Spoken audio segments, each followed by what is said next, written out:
The gift of healing in the New Testament produced results that were complete.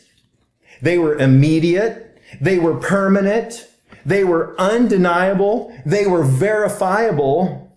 And they applied to every kind of sickness, every kind of illness, even to those people who were clinically, biologically dead.